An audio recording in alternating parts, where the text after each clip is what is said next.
श्री सच्चिदानंद सद्गुरु साईनाथ महाराज की जय। सद्गुरु श्री साईनाथुनि शरद बाबूजी की जय।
श्री सच्चिदानंद सद्गुरु साईनाथ महाराज की जय।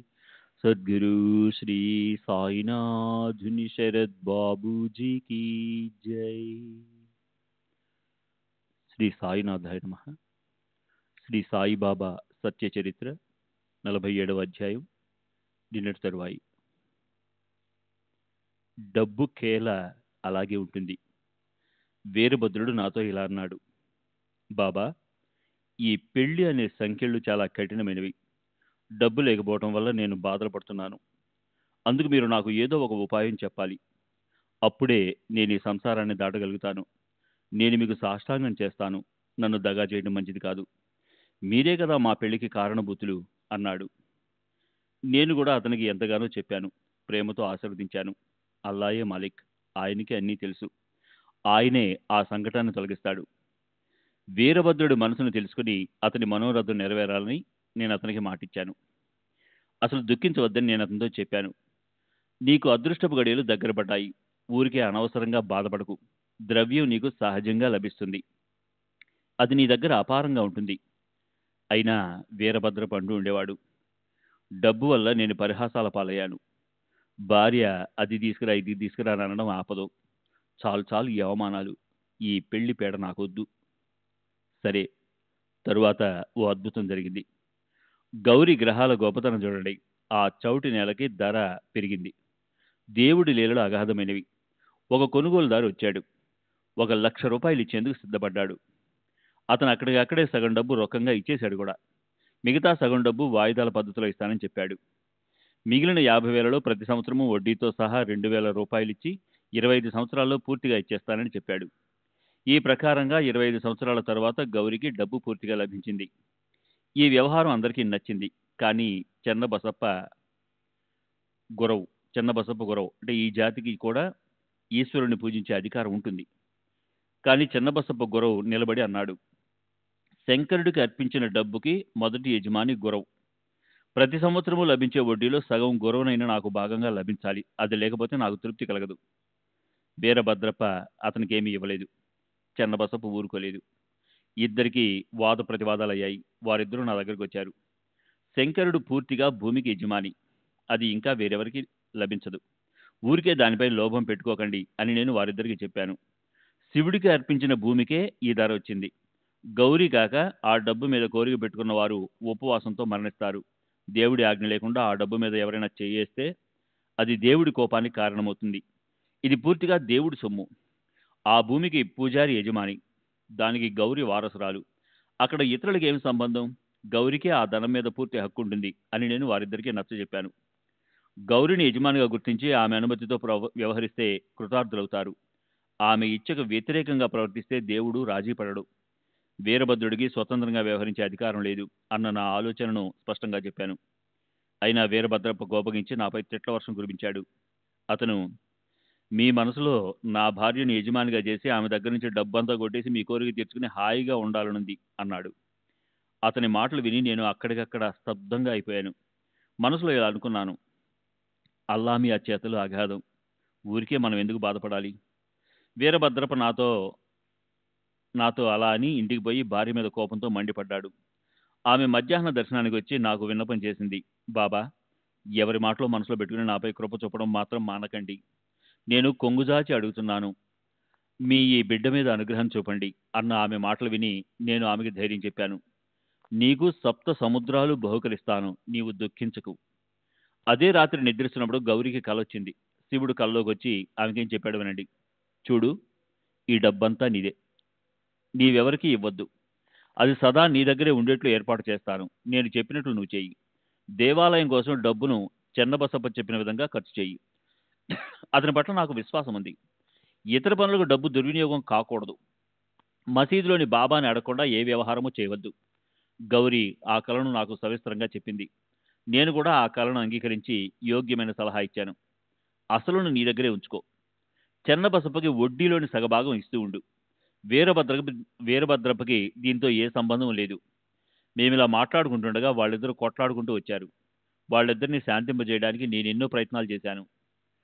గౌరికి శంకరుడు కలలో కనిపించడం గురించి వారిద్దరికీ నేను పూర్తిగా చెప్పాను. కానీ అది విని వీరభద్రప్ప ఉన్మత్తుడైనాడు. ప్రతిపక్షాన్ని అతను ఇష్టం వచ్చినట్లు శాపనార్థాలు పెట్టాడు.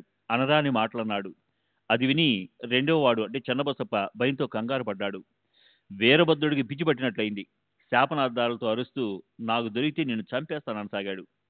చెన్నబసప్ప వైపు చూస్తూ వీరభద్రప్ప పిచ్చిగా ఇలా అన్నాడు, నేను నిన్ను ముక్కలు ముక్కలు చేసి మొత్తం తిని మింగి పారేస్తాను. చెన్నబసప్ప ఎంతగానో భయపడ్డాడు.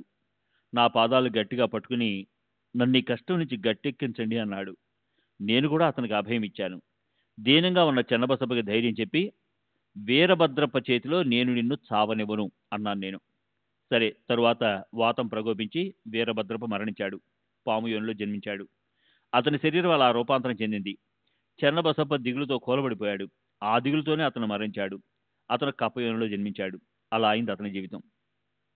గత జన్మలోని శత్రుత్వంతో వీరభద్రుడు సర్పయోనిలో జన్మించి కప్పగా ఉన్న బసప్ప వెంటబడి చివరికి అతన్ని పట్టుకున్నాడు. సర్పరూపంలో ఉన్న భద్రప్ప నోటిలో పడుతున్న కప్ప రూపంలో ఉన్న దీనుడైన బసప్ప దయనీయమైన అరుపులను విని నా మనసు చెలించిపోయింది. ఇదివరకు ఇచ్చిన మాట గుర్తొచ్చి చెన్నబసప్పను పాము నోటి నుండి విడిపించి నేను నా మాట నిలబెట్టుకున్నాను. అల్లా తన భక్తుల కోసం వారి కష్ట సమయంలో పరుగెత్తి వస్తాడు. ఆయనే నన్ను ఇక్కడికి పంపించి భక్త రక్షణ చేశాడు. దానికి ప్రత్యక్ష అనుభవమే కలిగింది. వీరభద్రుడిని తరిమేసి చెన్నబసప్పను కష్టాల నుంచి తప్పించాను. నిజంగానే ఇదంతా దైవలీల. సరే, ఇప్పుడు చిలువు నింపు. ఇది పీల్చి నేను నా నివాసానికి వెళ్ళిపోతాను. నువ్వు కూడా మీ ఊరికి వెళ్ళిపో. నా నామంపై శ్రద్ధ పెట్టు. అలా అని నేను చిలింపించాను. సత్సంగ సౌఖ్యం లభించింది. తిరిగి మరలి వచ్చాను. మనసులో ఎంతో తృప్తి పడ్డాను. సర్వులకి శుభమస్తు. ఈ ప్రకారంగా సత్పురుషులు సజ్జనులు ప్రేరణ కలిగించిన భక్త హేమాడ్ పంత్ రచించిన శ్రీ సాయి సమర్థుల సత్య చరిత్రలోని శ్రీ సాయి ముఖశ్రుత కథాకథనం అనే పేరు గల 47వ అధ్యాయం ముగిసింది. శ్రీ సద్గురు సాయినాథార్పణమస్తు. శుభం భవతు. శ్రీ సచ్చిదానంద సద్గురు సాయినాథ్ మహారాజ్ కీ జై. సద్గురు శ్రీ సాయినాథుని శరద్ బాబూజీ కీ జై.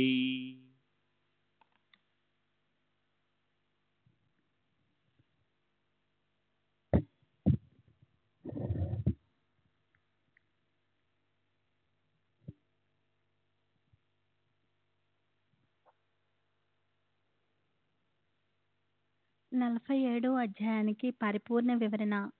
గత అధ్యాయం చివర 2 మేకల పూర్వజన్మ కథ చెప్పారు బాబా. అలాగే ఎంతో విస్తృతంగా మనోరంజకంగా పాము కప్పల 3 జన్మల కథను ఈ అధ్యాయంలో చెప్పారు. ఈ అధ్యాయంలోని విశేష మహత్వము, కథల రూపంలో బాబా ఎంతో చక్కని ఉపదేశం చేశారు. తత్వాన్ని ఎంతో స్పష్టంగా దర్శింపచేశారు. 1.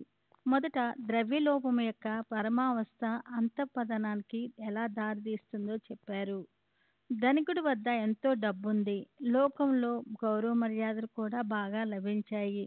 భార్య కూడా సచ్ఛరితను, ప్రతిష్ట, ఈశ్వర భక్తి పట్ల భరాయణతో ఉంది. అయితే పిసినార్తనం వల్ల, డబ్బు పట్ల లోభత్వం వల్ల దుబ్కి అనే పేరు గల అనాథ స్త్రీ తాకట్టు పెట్టిన భూమిని లాక్కోవాలని భార్య నగలకి అవాస్తవ ధర నిశ్చయించి ఆమెను మోసం చేశాడు. ఇలాంటి అవినీతితో నిండిపోయిన దానం మహాదేవుడికి అర్పించి దేవుణ్ణి కూడా మోసగించడానికి అతను సిద్ధపడ్డాడు. దాని ఫలితంగా దేహం మీద పిడుగుపడి తాను చనిపోయాడు. భార్యను కూడా చంపేశాడు. ఆ ప్రకారంగా పైసా కూడబెట్టి పోగు చేసిన డబ్బు పోయింది. ఆ సుఖాన్ని అనుభవించకుండా భార్యతో సహా అల్పాయుష్లోని ఈ జగత్తును వదిలిపెట్టాడు. అందుకే బాబా ఇంకా ఇలా ఉపదేశించారు. దేహ ప్రారబ్ధానుసరించి ప్రాప్తించిన స్థితిని ఆనందంగా స్వీకరించి ఉండాలి. ఎలాంటి కలవరము పడకూడదు.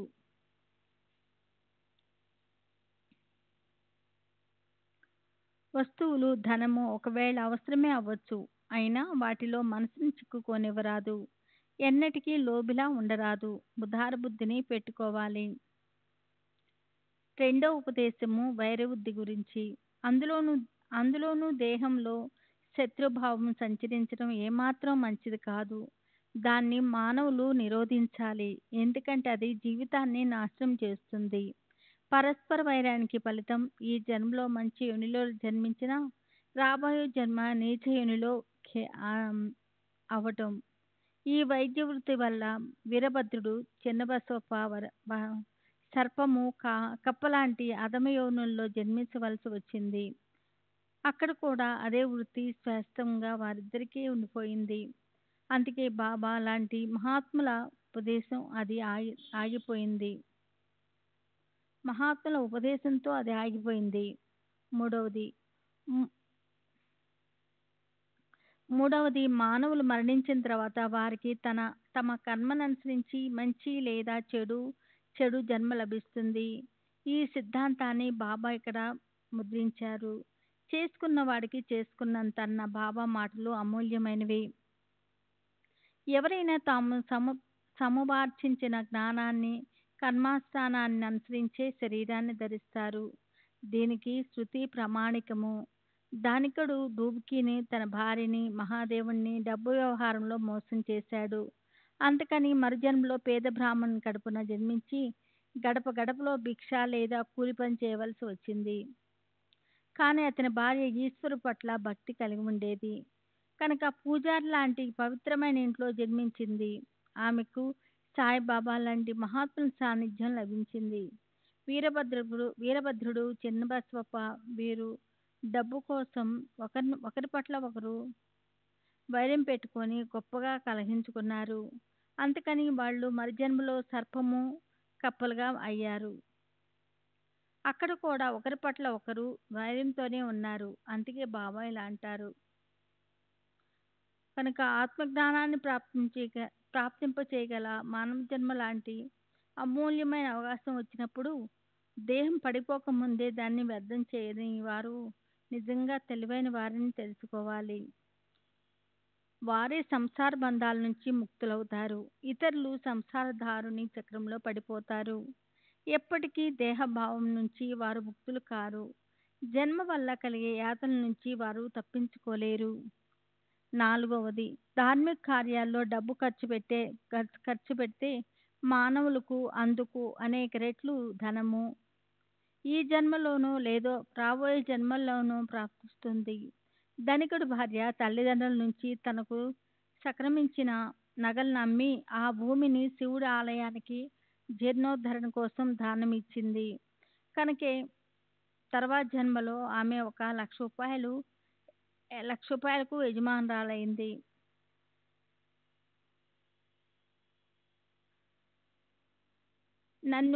నన్ను ప్రాణ సమానంగా భావించిన వారు నాకు ఒకటిస్తే దానికి 100 రెట్లు ఎక్కువగా వారికి ఇస్తాను.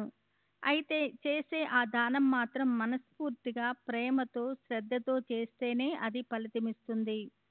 ప్రేమ లేకుండానే ఇతరుల బలవంతం పైనో ఎవరో అభ్యర్థించారనో లేక ఏదైనా కష్టాలు రావటం వల్ల ఇచ్చేది దేవుడికి నచ్చదు. ప్రీతితో కొద్దిగానే ఇచ్చినా అది దేవుడికి ఎంతో అమూల్యంగా అనిపిస్తుంది. 5వది, నిజమైన మహాత్ముడికి శరణు వెళ్తే ఈ జన్మలోనే ఏమిటి రాబోయే జన్మలో కూడా వాళ్ళు రక్షించడానికి పరిగెత్తుకు వస్తారు. వీరభద్రప్ప చంపటానికి వచ్చినప్పుడు భయపడిపోయిన చిన్నబసవప్ప బాబా పాదాలు దృఢంగా పట్టుకున్నాడు. కష్టాల్లోంచి తనను విడిపించమని విన్నపం చేసుకున్నాడు. కనుక తర్వాత జన్మలో కప్పగా జన్మించినప్పుడు కూడా సర్పరూపంలో ఉన్న వీరభద్రప్ప నుంచి విడిపించడానికి బాబా పరుగున వెళ్ళారు. పరిశుద్ధ మనసుతోనైనా లేదా అపరిశుద్ధంగానైనా సరే నిజమైన మహాత్ముల పాదాలు పట్టుకుంటే ఎలాంటి మానవులైనా సంసారం నుంచి ముక్తులవుతారు. అలాంటి మహాత్ముల యోగ్యత చాలా గొప్పది. 6వది, మహాత్ములు చెప్పినది వినకపోతే ఎంతో నష్టం కలుగుతుంది. అలాగే నుదుట మీద డబ్బొచ్చే రాత ఉంటే అది తప్పక లభిస్తుంది. కానీ మానవులు తీవ్రమైన ద్రవ్యలోభంతో పాపం మూటకట్టుకొని తమను తాము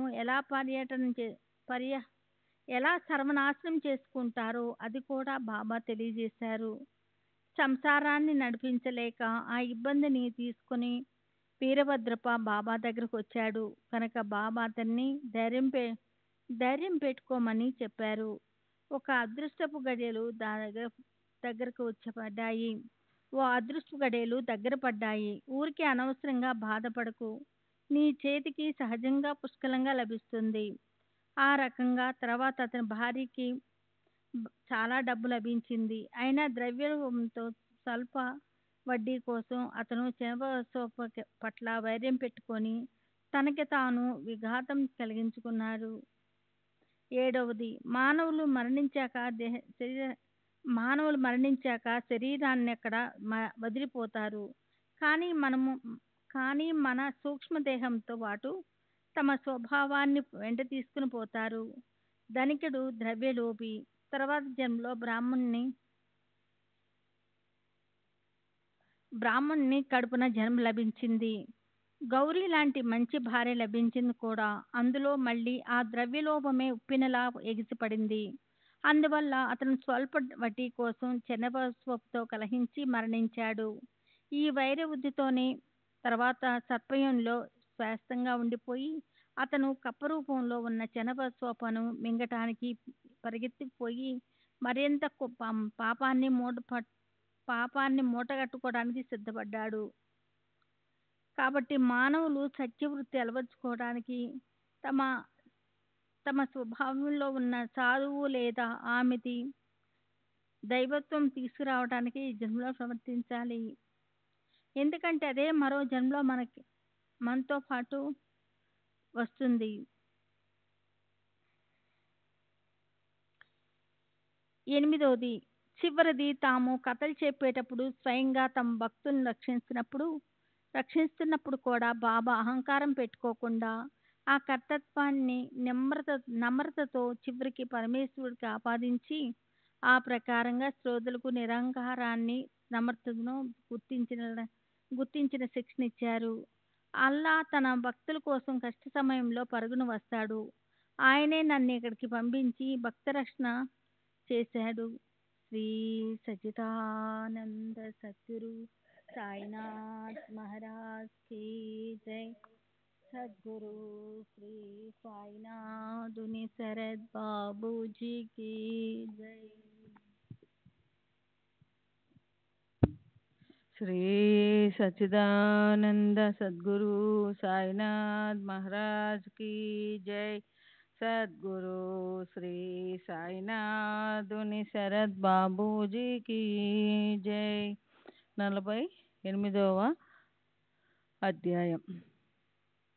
శశాంక భక్తుల అనుగ్రహ కరణం. విశ్వాసం లేని సంకిత భక్తులపై కృప చూపటం. శ్రీ గణేశునికి నమస్కారం. శ్రీ సరస్వతీదేవికి నమస్కారం. శ్రీ గురు మహారాజుకి నమస్కారం. శ్రీ కులదేవతకి నమస్కారం. శ్రీరామచంద్రులకి నమస్కారం. శ్రీ సద్గురు సాయినాథులకి నమస్కారం. ఇప్పుడు ఈ అధ్యాయం ప్రారంభిస్తున్నప్పుడు వినేందుకు ఎంతో ఉత్సాహం ఉన్న శ్రోతలు శ్రీ సాయి గురువా లేక సద్గురువా అని అడుగుతారు. కనుక వారి తృప్తి కోసం సద్గురు లక్షణాలు క్లుప్తంగా నివేదిద్దాం. అప్పుడు శ్రీ సాయినాథులకు ఉన్న సద్గురు లక్షణాలు శ్రోతలకు తెలుస్తాయి. ఎవరి దగ్గర నుంచి వేదాభ్యాసం చేయొచ్చో, లేక 6 శాస్త్రాల జ్ఞానం ప్రాప్తిస్తుందో, లేక ఎవరికి వేదాలు అంటే ఉపనిషత్తుల నిరూపణ జరుగుతుందో వారిని జనులు సద్గురువు అనరు. శ్వాసను బిగబట్టి సమాధిని పొందేవారిని కాల్చి ఎర్రగా చేసే రాగి మొదలైన ధాతువుల ముద్రలను తమ దేహం మీద వేయించుకొని ఆ చిహ్నాలు ధరించే వారిని, లేక పరమాత్మ లేదా వేదాంతం గురించి వ్యాఖ్యానాలు చేసి శ్రోతలకు మనోరంజకం కలిగించే వారిని విద్వాంసులు సద్గురువు అన్నరు. శిష్యులకు శాస్త్రాలలో చెప్పినట్లు విధిపూర్వకంగా మంత్రం కూడా ఇస్తారు. దాన్ని జపించమని ఆజ్ఞాపిస్తారు. కానీ దానికి ఫల ప్రాప్తి ఎప్పుడవుతుందో ఆ విషయం గురించి నిశ్చయం వారికి ఉండదు. బ్రహ్మ నిరూపణ ఎంతో రసభరితంగా, ఆసక్తికరంగా, శాబ్దిక జ్ఞానంతో అపారంగా ఉండి స్వానుభవం చూద్దామంటే మాత్రం శూన్యంగా కేవలం మాటల గారడీతో ఉండే అలాంటి వారి జ్ఞానం శుష్కమైనది. అలాంటి నిరూపణ వింటే లౌకిక పారలౌకిక అనుభవాలపై అసహ్యం కలుగుతుంది. కానీ పరమాత్మ యొక్క ఐక్య రూపత అనుభవంలోని మధురమైన రుచిని స్వయంగా అనుభవించే వారే దీన్ని దర్శింపజేయగలరు. వేదాది శాస్త్రాల సంపూర్ణ జ్ఞానం ఉండి శిష్యులకు ప్రత్యక్ష అనుభవం ఇవ్వడంలో పూర్ణ అనుభవం కలిగి ఉన్న వారికే శిష్యులకు ఉపదేశించడానికి అధికారం ఉంటుంది. వారినే సద్గురువులు అనాలి. చూడండి, స్వయంగా స్వానుభవం లేని వారు శిష్యులకి ఏం అనుభవం ఇవ్వగలరు? ఏ రకమైన ప్రత్యక్ష అనుభవం ఉండని వారిని సద్గురువు అని ఎన్నటికీ అనరాదు. శిష్యులతో సేవ చేయించుకోవాలన్న ఆలోచన స్వప్నంలో కూడా లేకుండా, పైగా శిష్యుల కోసం తమ దేహాన్ని వినియోగించాలన్న కోరిక ఉన్న వారినే సద్గురువు అనాలని తెలుసుకోవాలి. శిష్యుడంటే పనికిమాలిన వాడు, గురువు అంటే ఏదో శ్రేష్ఠులలో అత్యంత శ్రేష్ఠుడు అన్న అహంకారం లేకుండా ఉన్నవారే నిజమైన కళ్యాణకారకులైన సద్గురువులు. శిష్యులు కూడా పూర్ణ బ్రహ్మే, అంటే తనకన్నా అల్ప మహత్తు కలవారు కాదు అని అంగీకరించి వారిని తమ సొంత బిడ్డల్లాగా ప్రేమించి వారి ద్వారా తమ ఉదర నిర్వహణ ఏర్పాట్లు జరగాలని అపేక్షించరి అపేక్షించని వారే ఈ జగత్తులో పరమశ్రేష్ఠ సద్గురువులు. పరమశాంతికి నిలయమై విద్వత్తు గురించిన అభిమానం లేకుండా చిన్న పెద్ద అన్న భేదభావం ఉండని వారే సద్గురువు అన్న పదానికి స్థానం. అలాంటి సద్గురువుకుండే సర్వసాధారణ లక్షణాలను నేను అనన్య శరణు అయి శ్రోతల కోసం ఏకాత్రం చేసి క్లుప్తంగా చెప్పాను. సాయి దర్శనంతో ఎవరి కళ్ళు తృప్తి చెందుతాయో అలాంటి అదృష్టవంతులకి సద్గురు లక్షణాలు ఇంతకన్నా ఇంకా ఎక్కువగా నేను ఏమని వర్ణించగలను? జన్మజన్మలుగా సంపాదించిన పుణ్యం ఉండడం వల్లే ఈ సాయి సద్గురు పాదాలు మన చేతికి లభించాయి. తారుణ్యంలో ఆయన వద్ద ధనధాన్యాలు లేదా కుటుంబ పరివారము లేవు. ఎవరి మీద ఆధారపడి ఆయన జీవించలేదు. ఆయనకి ఇల్లు వాకిలి లేవు. కేవలం భయంకర మనోనిగ్రహము, పొగాకు, చిలుము ఇవే ఆయన సంగ్రహించి పెట్టుకున్నవి. వయసు 18 వసంతాల్లో ఉండగానే ఆయన తమ మనసుపై ఆధిపత్యాన్ని సంపాదించారు. ఏ రకమైన భయము ఎరక్క ఆత్మస్వరూపంలో లీనమై ఆయన సదా ఏకాంతంలో ఉండేవారు. నేను భక్త పరాధీన్ని అన్న తమ వాగ్దానాన్ని భక్తులకు స్పష్టం చేసి చూపడం కోసం ఎక్కడెక్కడ భక్తుల ప్రేమ ఉందో ఆయా చోటల్లో ఆయన ఉండేవారు. ఈ సనాతన పరబ్రహ్మ దీనులను ఉద్ధరించేవాడా, సదా ప్రసన్న వదనం కలవాడా, చైతన్యంతో పరిపూర్ణుడైన వాడా, భక్తుల ఆధీనంలో ఉండేవాడా, మీకు జయకారాలు. మీ భక్తులకు మీ దర్శనాన్ని ప్రసాదించండి. ఈ సుఖదుఖాలు, లాభనష్టాలు మొదలైన ద్వంద్వాలకు అతీతంగా ఉండే సగుణ నిర్గుణాల రెండిటిలో ఉండే సర్వాన్ని చూడగలవాడా, అన్నిటికీ అతీతంగా ఉండే మీకు జయకారాలు. మీ పట్ల భక్తి లేని వారికి మీ లీలలు తెలియవు. సంసారంలోని దుఃఖాల్ని, చింతలను పోగొట్టేవాడా, సంసారం అనే ఏనుగును నశింపజేసేవాడా, ఆశ్రయించిన వారిని ప్రేమించేవాడా, వారి సంకటాలను దూరం చేసే సద్గురు రాజా, మీకు జయకారాలు. మీరు అవ్యక్తంలో సమరసులవడం వల్ల నిరాకారులైనారు. కానీ దేహత్యాగం చేశాక కూడా మీరు భక్తులకు శ్రేయస్సు కలిగించడం అనే కార్యాన్ని ఆపలేదు. దేహదారులై ఉన్నప్పుడు మీరు ఏం చేసేవారో ఆ అనుభవమే మీరు అవ్యక్తంలో లీనమైన తరువాత కూడా మీ పట్ల భక్తి కలిగిన వారికి ఈ రోజుకి కూడా లభిస్తుంది. పామరునైన నన్ను నిమిత్తం చేసుకొని అజ్ఞానం అనే రాత్రిని తరిమివేయడానికి భక్తులను ఉద్ధరించడంలో సమర్థవంతమైన మీ చరిత్ర అనే సూర్యుడిని మీరే ప్రకటన చేశారు. పరమేశ్వరుని అస్తిత్వం విషయంలో విశ్వాసం ఉండడం, పరమేశ్వరుడి పట్ల నిష్ఠ, ఆదరము ఉండడం ఇవే భక్తుల హృదయాలనే ప్రమిదలు. ఇందులోని వత్తులను ప్రేమ అమృత రసధారలనే నూనెతో వెలిగించాలి. అప్పుడు చిన్మయ కాంతులు వెదజల్లే జ్యోతి ప్రకటమవుతుంది. ప్రేమ లేని శుష్క జ్ఞానం వల్ల ఎవరికి మాత్రం ఏమీ ఉపయోగం? ప్రేమ లేకపోతే మనసుకి తృప్తి కలగదు. ప్రేమని విభజింపలేము. ప్రేమ మహిమను ఎంతని వర్ణించను? దాని ముందు మిగతావన్నీ తుచ్చం.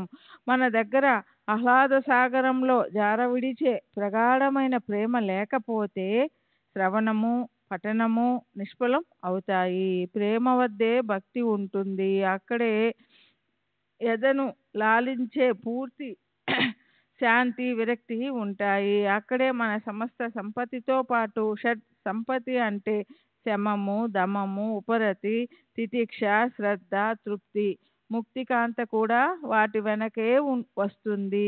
గుండెల్లో పరవళ్ళు తొక్కే భావం లేకుండా ప్రేమ ఉత్పన్నం కాదు. భావం ఉన్న చోటే భగవంతుడు ఉంటాడని గుర్తుపెట్టుకోవాలి. భావం వద్దే పూర్ణ ప్రేమ ఉంటుంది. జీవితంలో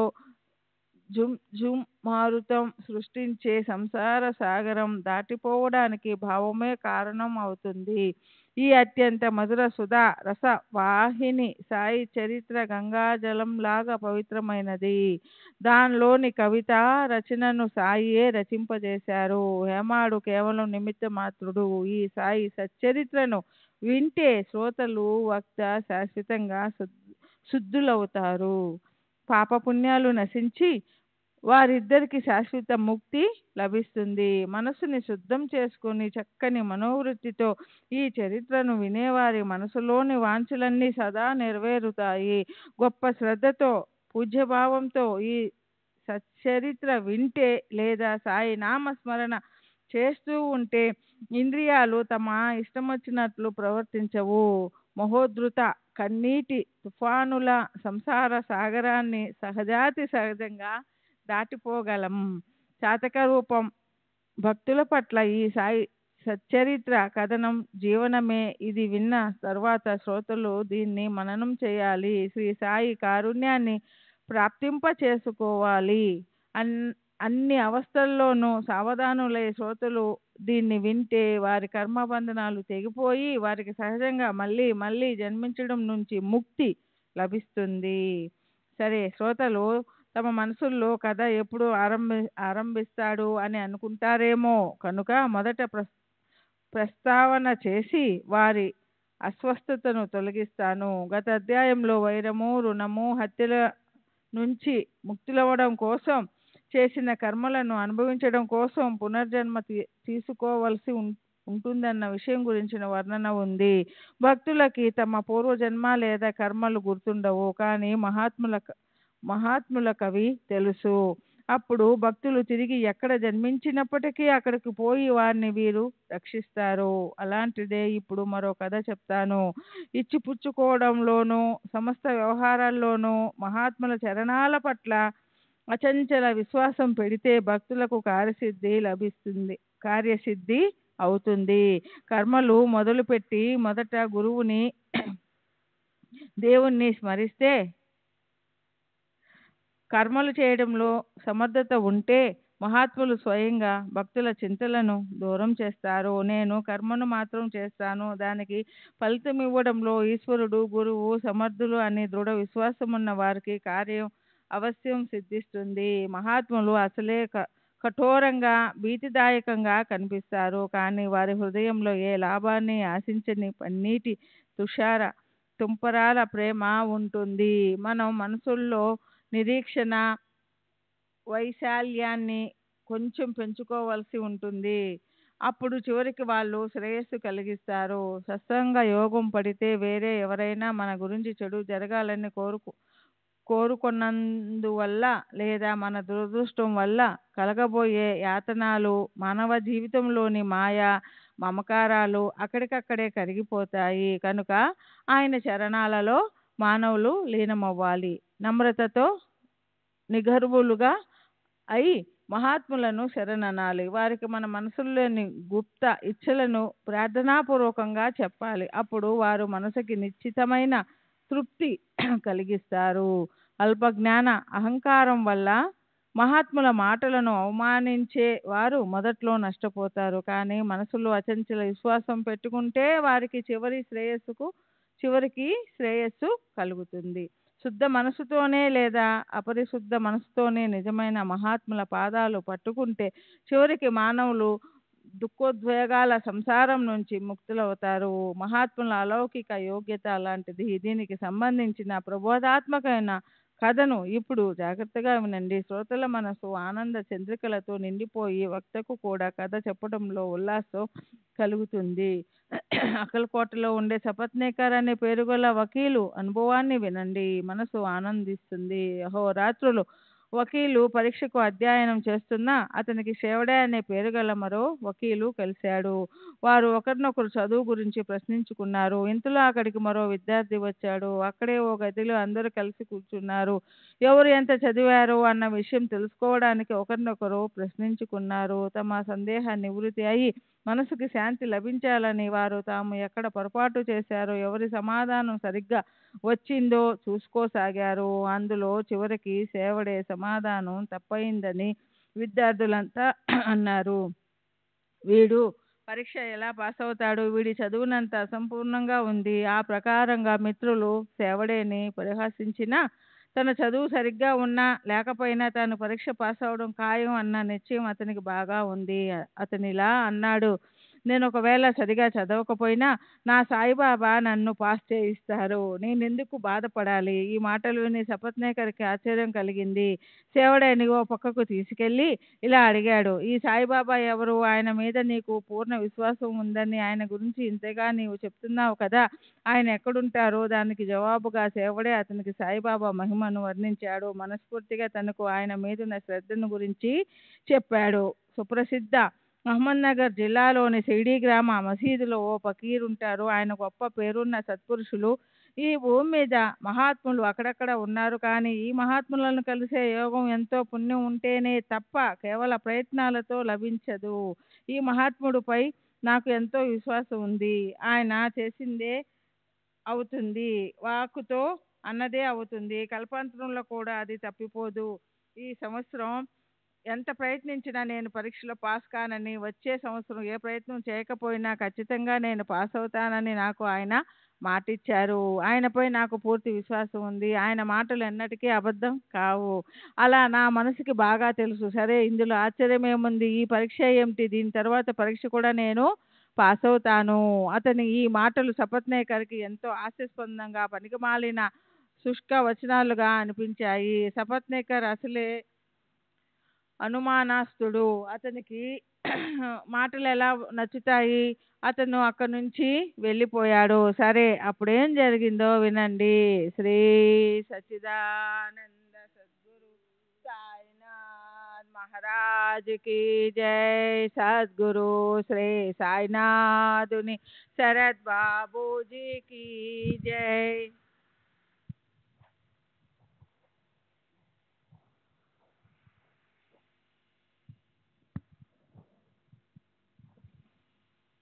శ్రీ సచ్చిదానంద సద్గురు సాయినాథ్ మహారాజ్ की जय. సద్గురు శ్రీ సాయినాథుని శరత్ బాబూజీ की जय. కొద్ది రోజుల తరువాత షేవడే మాటలు నిజమన్న అనుభవం కలిగింది. వారిద్దరూ పరీక్ష పాస్ అయ్యారు. సపట్నేకర్ మనసుకి ఎంతో ఆశ్చర్యం కలిగింది. 10 సంవత్సరాలు గడిచిపోయాయి. అతని మీద ఒక్కసారిగా దురదృష్టం విరుచుకుపడింది. సపట్నేకర్ నిరాశ చెందాడు. అతను స్తబ్దుడైపోయాడు. అతనికున్న ఒకే ఒక్క కొడుకు డిప్తీరియాతో 1913వ సంవత్సరంలో మరణించాడు. అతనికి సంసారం అంటే ఎంతో అసహ్యం పుట్టింది. పండరీపురం, గాణ్గాపురం మొదలైన తీర్థయాత్రలు చేశాడు. కానీ అతని మనసుకి శాంతి లభించలేదు. తరువాత అతను బ్రహ్మజ్ఞానాన్ని చెప్పే వేదాల్లోని అంతిమ భాగం చదివాడు. ఆ ప్రకారంగా కొద్ది కాలం గడిచాక మనసు ఏదో రకమైన శాంతి కోసం ఎదురు చూస్తున్నప్పుడు అతనికి షేవడే వృత్తాంతం గుర్తొచ్చింది. షేవడేకి వకీలు పరీక్ష గురించిన నిశ్చయం, సాయి చరణాల్లో ఉన్న నిష్ఠ గుర్తొచ్చాయి. తను కూడా శ్రీవారి దర్శనానికి వెళ్ళాలని అతని మనసు కనిపించింది. సపట్నేకర్ ఆ మహాత్ముడి దర్శనం చేసుకోవాలని నిశ్చయించుకున్నాడు. 1913వ సంవత్సరం తన తమ్ముడితో కలిసి షిరిడీ వెళ్ళాలని నిర్ణయించుకున్నాడు. షేవడే గుర్తు రావడం అనేది కేవలం మిష. నిజానికి తమ చరణాలకు వందనం చేయించుకోవడానికి సాయిబాబానే అతన్ని పిలిపించుకున్నారు. శ్రద్ధగా వినండి. తమ్ముడు పండితరావుని తీసుకుని సపట్నేకర్ షిరిడీ బయలుదేరాడు. వారిద్దరూ షిరిడీ చేరుకున్నారు. వెంటనే శ్రీవారి దర్శనం చేసుకున్నారు. దూరం నుంచే బాబా దర్శనమైంది. వాళ్ళు మనసులో ఎంతో సంతృష్టి చెందారు. అలా దూరం నుంచి కళ్ళు కలవగానే వాళ్ళు హడావిడిగా దగ్గరకెళ్ళి చేతులు జోడించి ఎదురుగా నిలబడ్డారు. ఇద్దరూ ఎంతో వినయంగా బాబాకి నమస్కరించి ఆయన చరణాలకు శుద్ధ భావంతో ప్రేమపూర్వకంగా కొబ్బరికాయను సమర్పించారు. సపట్నేకర్ బాబా చరణాల వద్ద కొబ్బరికాయను అర్పించగానే బాబా అతన్ని పక్కకి తప్పుకో, చల్హాట్ అని విసుక్కున్నారు. సపట్నేకర్కి దిగులేసింది. ఎవరైనా బాబాకి తెలిసిన మనుషులున్నారేమో వెతికి బాబా ఇంతగా ఎందుకు కోపించారు ఎందుకు కోపించారో అందులోని రహస్యాన్ని వాళ్ళని అడగాలని మనసులో అనుకున్నాడు. తమ దర్శనమిచ్చి సాధారణంగా ప్రసన్నంగా ఉండే ఆ బాబా మాటలను విని ఎంతో ఖిన్నుడై వ్యాకులంతో తల వేలాడేసుకుని వెనక్కి జరిగి కూర్చున్నాడు. ఇప్పుడు ఎవరి దగ్గరకి వెళ్ళాలి, ఏ భక్తులను అడగాలి, బాబా అలా మాట్లాడటంలోని ఉద్దేశ్యం ఏమై ఉంటుందో ఎవరిని అడగాలి అనుకున్నాడు. అతని ఉద్దేశాన్ని చూసి ఎవరో అతని ప్రశ్నకి సమాధానం బాళాషింపే దగ్గర లభిస్తుందని చెప్పినప్పుడు సపట్నేకర్ అతని ఇల్లు వెతికి పట్టుకున్నాడు. అతను బాళాకి వృత్తాంతమంతా చెప్పి ఇలా అన్నాడు. బాబా చాలా కఠినంగా నన్ను విసుక్కున్నారు. మీరు నాతో పాటు వచ్చి ప్రశాంతంగా బాబా దర్శనం చేయించండి. బాబా మా మీద కోపగించకుండా కృపాదృష్టి పెట్టేలా చేయండి. బాళా దీనికి అంగీకరించాడు. సపట్నేకర్కి నిశ్చింత కలిగింది. బాళా బాబా ఫోటో కొని తీసుకొచ్చాడు. సపట్నేకర్ బాళా షింపేతో కలిసి బాబా దర్శనానికి వెళ్ళాడు. బాళా బాబా ఫోటోని తన చేతిలో పట్టుకొని బాబాకి విన్నవిస్తూ ఇలా అన్నాడు. దేవా, ఇది ఎవరి ఫోటో? అది చూసి బాబా సపట్నేకర్ వైపు వేలు పెట్టి చూపి ఇలా సమాధానమిచ్చారు. ఈ ఫోటో ఇతని స్నేహితుడిది అని బాబా మందహాస పారిజాత ప్రసూనాలు వెదజల్లారు. భక్తులంతా నవ్వారు. బాబా పరిహాసంతో యార్ స్నేహితుడు అనే మాటను ఉపయోగించి అందరినీ నవ్వించడానికే అన్నప్పటికీ ఆ మాటలు ఆయన మనస్ఫూర్తిగా పూర్ణ అర్థంతో అన్నారు. వినోదంగా మాట్లాడటం బాబాకి అలవాటు. సపట్నేకర్పై ఆయన నిజంగా కోపగించలేదు. చల్హట్ అన్న మాట పైకి అన్నమాటే. అప్పుడు బాబాని, బాబా దీని అర్థమేమిటో చెప్పండి అని వెంటనే సపట్నేకర్తో వెంటనే వెళ్ళి దర్శనం చేసుకో అన్నాడు. సపట్నేకర్ నమస్కరించగానే చల్హట్ అన్న మాటలు మళ్ళీ అతని చెవిన పడ్డాయి. అదే మునపటి చల్హట్ ఇప్పటికీ నన్ను వెంటాడుతోంది. ఇప్పుడేం దారి అన్న పెద్ద సందేహం వచ్చింది సపట్నేకర్కి. అప్పుడు వాళ్ళిద్దరూ బాబా ఎదుట చేతులు జోడించి నిలబడ్డారు. ఇక్కడి నుంచి వెంటనే వెళ్ళిపో అని బాబా ఆజ్ఞాపించారు. దానికి వాళ్ళిద్దరూ వినయపూర్వకంగా ఇలా అన్నారు. స్వామి సమర్థ, మీ ఆజ్ఞను ఎవరూ ఎప్పటికీ ఉల్లంఘించలేరు. ఇక పామరులమైన మేమెంత? ఇప్పుడే మేము వెళ్ళిపోతాం. మీరు ఎంతో ఉదారులని విని మేము మీ దర్శనానికి వచ్చాం. అయితే చల్హట్ అన్న మాటలతో మాకు సత్కారం అయింది.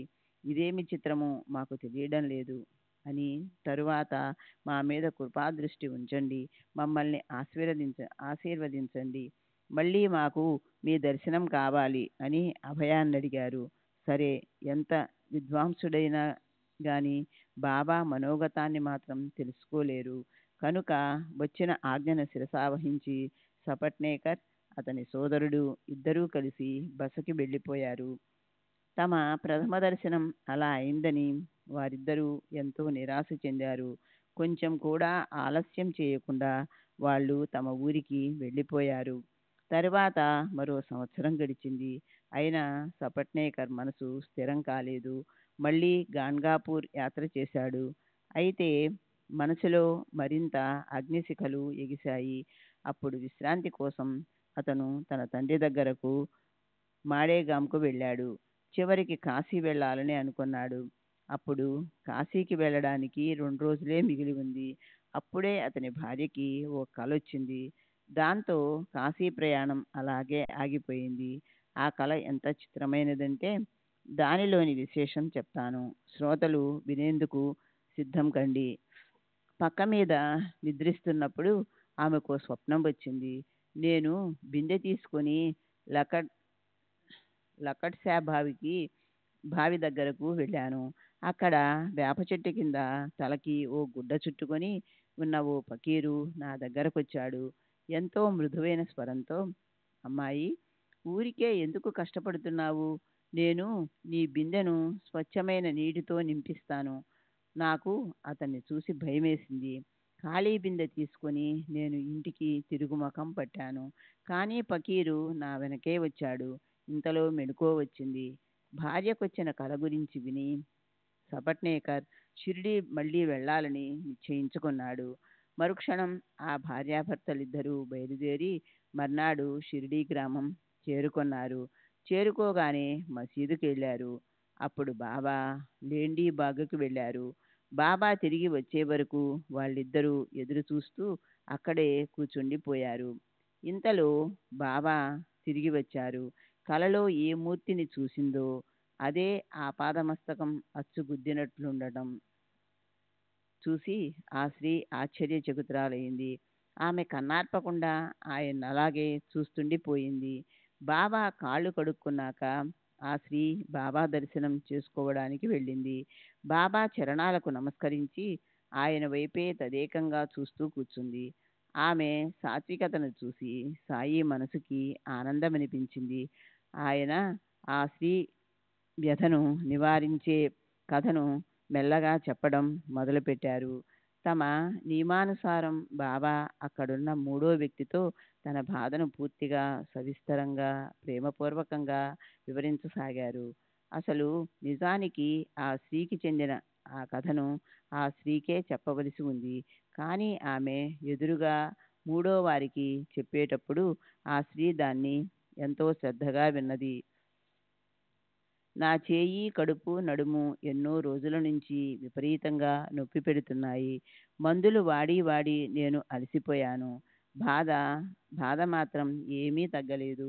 మందులు తిని నేను విసిగిపోయాను. కానీ ఏమాత్రం గుణం కనపడలేదు. కానీ ఇప్పుడు ఇంతకీ నాకు ఆశ్చర్యం కలిగించేది ఏమిటంటే ఆ బాధ ఒక్కసారిగా ఎలా పోయింది?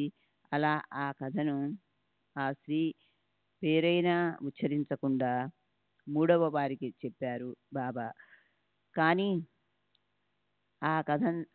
ఈ కథంతా ఆ స్త్రీకి సంబంధించినదే, ఆమెదే. తరువాత 1-2 నెలలు గడిచాక బాబా తన గురించి ఏ ఏ వ్యధల గురించి చెప్పారో ఆ బాధలన్నీ ఆమెకి పూర్తిగా నయమయ్యాయి. ఇప్పుడు ఆమెకు తన మనసులోని కోరిక నెరవేరిందన్న నిశ్చయం కలిగింది. శ్రీ సచిదానంద సద్గురు సాయినాథ్ మహారాజ్ की जय. सद्गुरु श्री साईनाथुनि शरद बाबूजी की जय.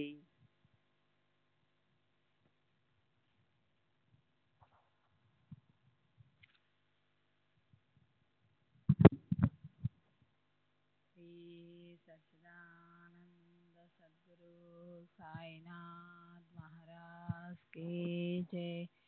సద్గురు శ్రీ సాయినాథుని శరద్ బాబూజీకి జై. ఇటువైపు సపత్నేకర్ బాబా దర్శనానికి వెళ్ళారు.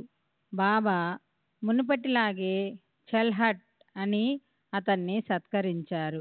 సపట్నేకర్ మనసులో ఆలోచించసాగాడు. నా తప్పేమిటో నాకు తెలియటం లేదు. బాబా ఎప్పుడూ నన్నే ఎందుకు విసుక్కుంటున్నారు? నేను నమస్కరిస్తే ఆయన ఒకటే మాట అంటున్నారు. గత జన్మలో నేనేదో మహాపాపం చేసుంటాను. దానివల్లే ఆయన నా మీద కోపిస్తున్నారు.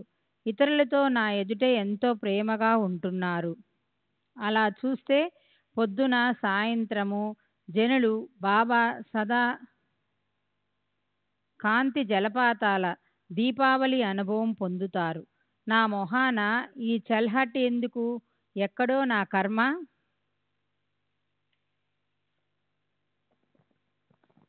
చేజారిపోయి నా చేత అధర్మాచరణ జరిగి ఉండవచ్చు.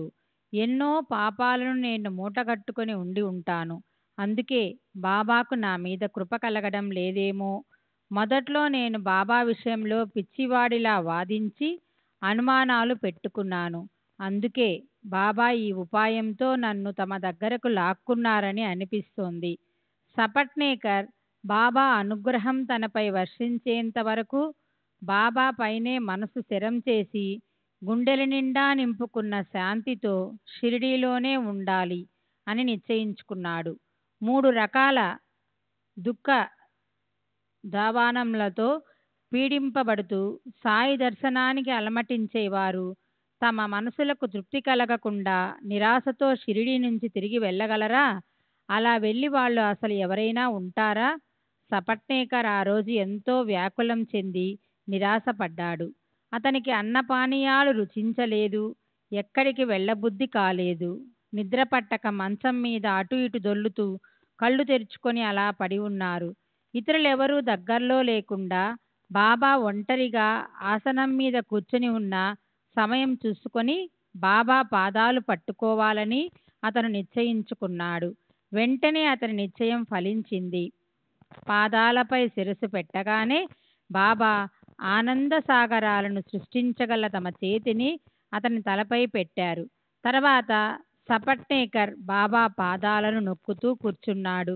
ఇంతలో గొర్రెలు కాచుకునే ఓ శూద్రజాతికి చెందిన స్త్రీ వచ్చి వెంటనే బాబా నడుము పిసకసాగింది. ఎప్పటిలాగే బాబా ఆమెకు కథ చెప్పడం మొదలెట్టారు. సపట్నేకర్ అది శ్రద్ధగా వినసాగారు. ఆ మాటల చమత్కారం ఏమిటంటే అదంతా అక్షరాలా తన కథే. ఆ స్త్రీ ఊకొడుతున్నప్పటికీ సపట్నేకర్ ఆశ్చర్యభరితుడై తన కథనే తను వింటూ కూర్చున్నాడు. అతని మనసుకు ఎంతో విస్మయం కలిగింది. అదొక వ్యాపారి కథ, కానీ ప్రస్తుతం అది తన కథే. అందులో మరణించిన తన కొడుకు మృతి గురించి ఉంది. ఒకానొక దగ్గర బంధువు కథ చెప్పినట్లు అలా అతను పుట్టినప్పటి నుంచి చనిపోయే వరకు జరిగినదంతా సవిస్తరంగా ఆయన చెప్పారు. బాబా ఆ స్త్రీకి ఆ కథ చెప్తున్నారు, కానీ ఆమెకే ఆ కథతో ఎలాంటి సంబంధమూ లేదు అని ఓ తండ్రి కొడుకుల గాథ. విషయం కేవలం ఆ ఇద్దరిదే. అలా తన కథను సాయిబాబా నోటి నుంచి విన్న సపట్నేకర్ మనసుకు ఎంతో చిత్రం అనిపించింది. బాబా చరణాలపై అతనికి గౌరవం మరింత పెరిగింది. అతనికి ఎంతో కుతూహలంగా అనిపించింది. అరచేతిలో ఉసిరికాయల బాబాకి ఇదంతా ఎలా తెలుసు? స్వయంగా పరబ్రహ్మతో ఏకరూపులై ఉండే ఆయనకు జగత్తంతా తన కుటుంబంలాగే అనిపిస్తుంది. అంతేకాదు, ఆయన స్వయంగా జగత్తు అయి నటిస్తారు. సాయిబాబా లక్షణం అదే. సాయిబాబా సాక్షాత్తు ఏకాత్మత అవతారం. ఆయనకు తమ పరభేదాలు ఎందుకుంటాయి? ఆయన స్వయంగా సవిస్తరంగా జగద్రూపంతో వ్యాపించి ఉంటారు. పరమాత్మతో తదాత్మ్యం చెందిన వారికి అన్యత్వ భావన ఎక్కడుంటుంది? ఆకాశానికి రంగు లేదా? బురద అంటనట్లు అలా ద్రష్టదర్శనం, దృశ్యంలోని భేదం వారికి కనిపించదు. ఆ ప్రకారంగా బాబా సర్వజ్ఞులని సపట్నేకర్ మనసులో ముద్రించుకోగానే బాబా అతనితో ఏమన్నారో సజ్జన శ్రోతలు వినాలి. శ్రీ సచ్చిదానంద సద్గురు సాయినాథ్ మహారాజ్ కీ జై. సద్గురు శ్రీ సాయినాథుని శరద్ బాబూజీ కీ జై. సపట్నేకర్ వైపు వేలు చూపుతూ ఆశ్చర్యం గొలిపేలా బాబా ఇలా అన్నారు. నేను ఇతని కొడుకును చంపానా? అలా అని ఇతను నా మీద నేరం మోపుతున్నాడు. అరే, నేను లోకుల పిల్లల్ని చంపేవాణ్ణా? ఇతను ఎందుకు మసీదుకొచ్చి ఏడుస్తున్నాడు? సరే, నేనిప్పుడే అతని కొడుకుని అతని కడుపులో పడేస్తాను.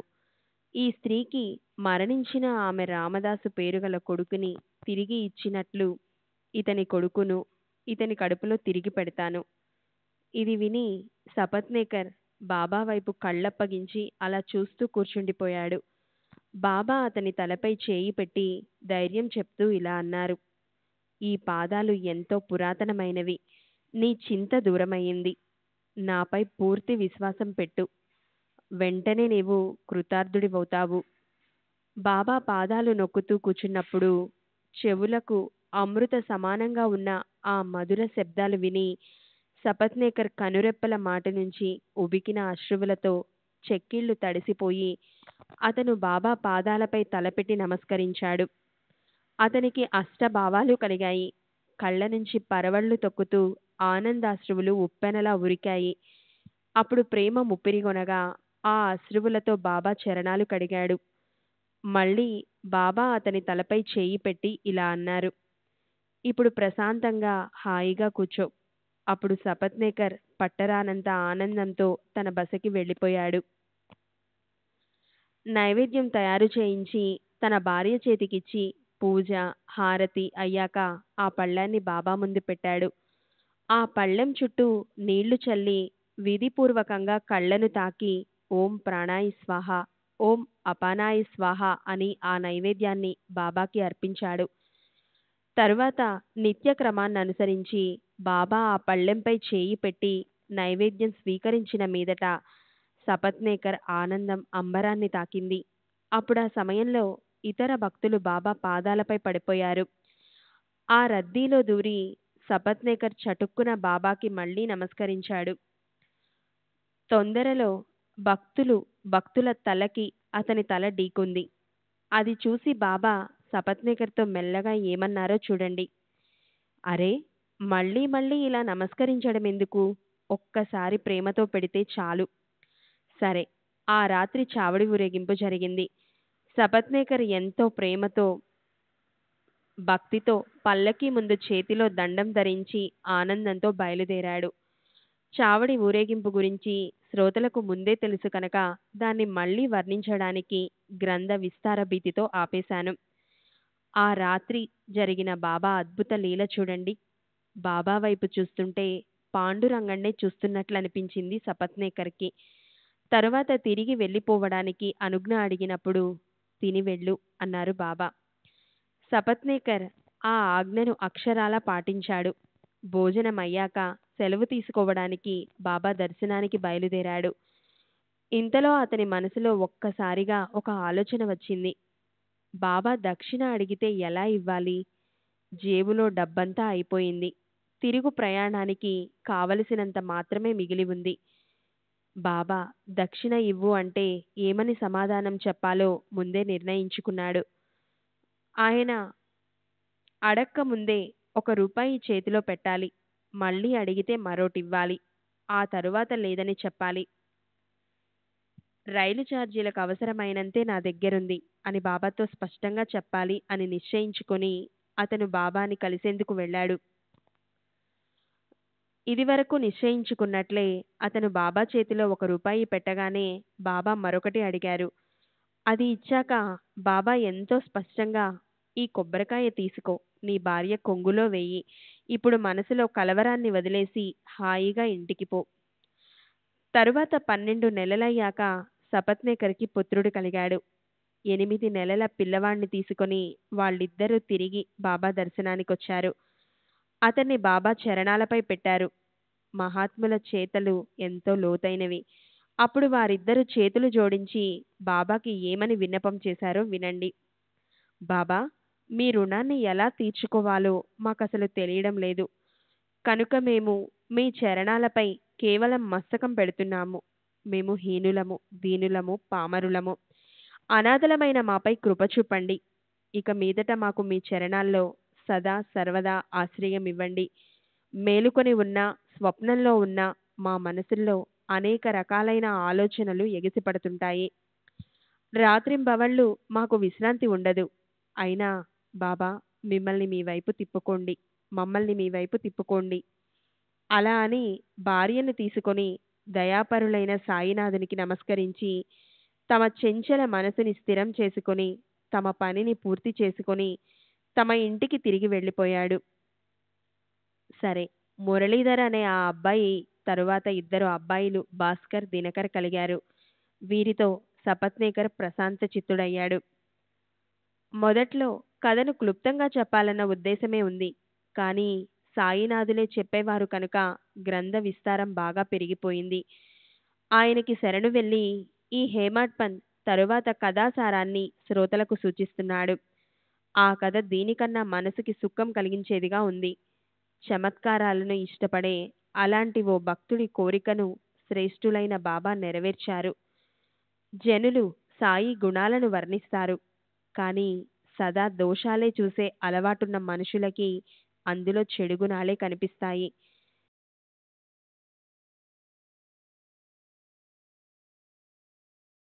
దోషాలెన్నడమే మనసులో ఉండే ఆలోచన. సాయిబాబా నిజమైన మహాత్ములై ఉంటే నాకు నిశ్చయం కలిగిస్తారు. నాకు అనుభవం రాకుండా ఆయన్ని నేనసలు నమ్మను. ఆ ప్రకారంగా కేవలం పరీక్షించడానికే షిరిడీ వెళ్ళాలన్న వారి కోరిక నెరవేరుతుంది. ఈ కథ తరువాతి అధ్యాయంలో చెప్పబడింది. సజ్జన శ్రోతలు దాన్ని వినాలి. శ్రీ సద్గురు సాయినాథార్పణమస్తు. 48వ అధ్యాయం సంపూర్ణం. శుభం భవతు. శ్రీ సచిదానంద సద్గురు సాయినాథ్ మహారాజ్ కీ జై. సద్గురు శ్రీ సాయినాథుని శరత్ బాబూజీ కీ జై.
श्री सच्चिदानंद सद्गुरु साईनाथ महाराज की जय.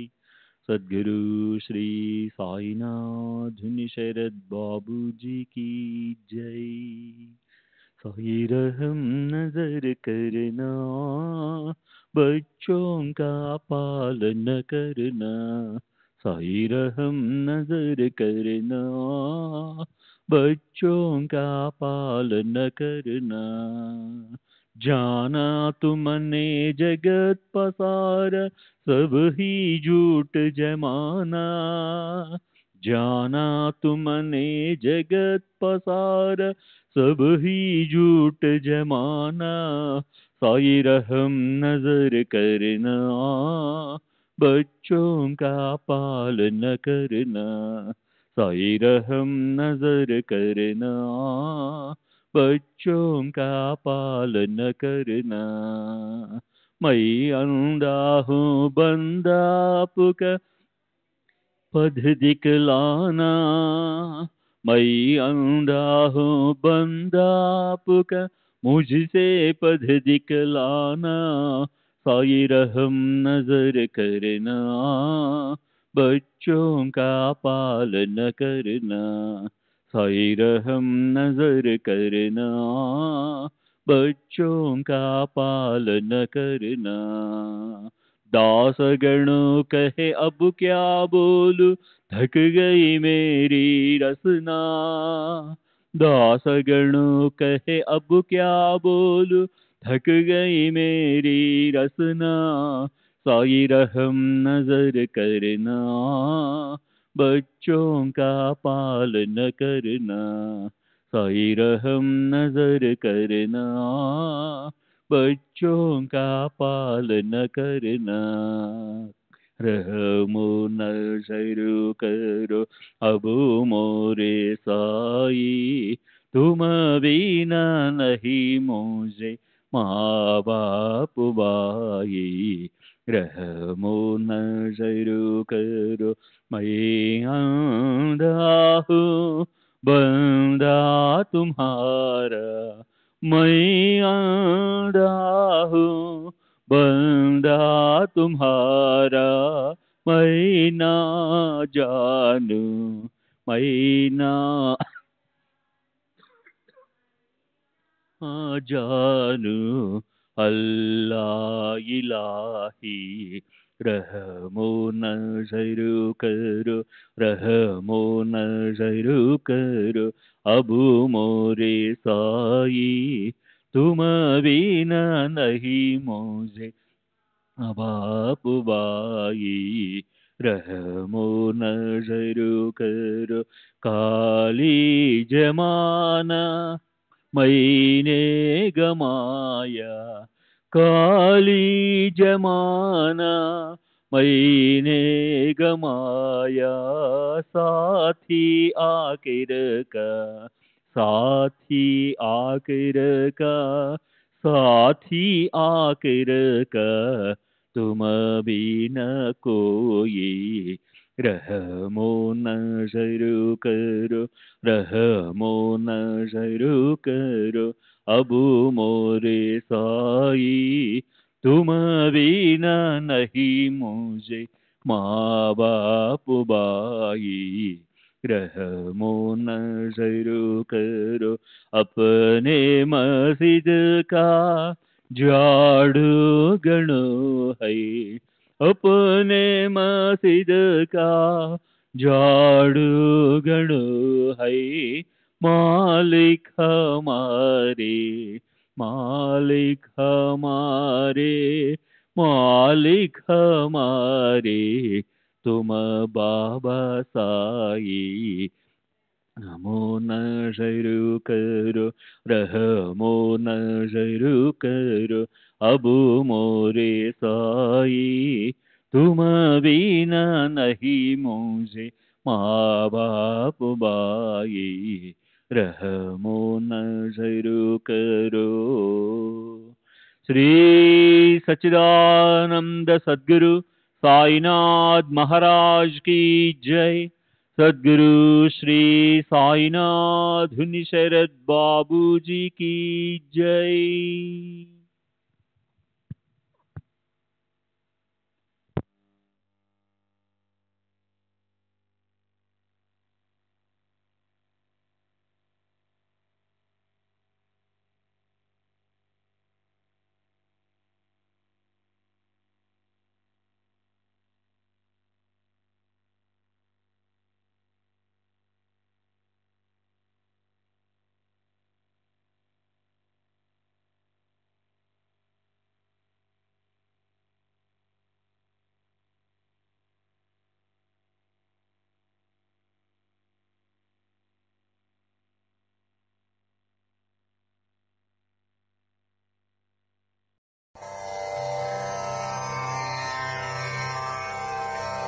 श्री सच्चिदानंद सद्गुरु साईनाथ महाराज की जय।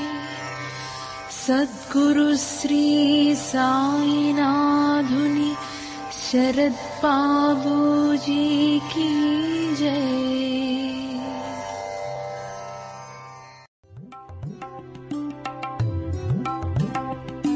साई बाबा, साई बाबा, साई बाबा, साई बाबा।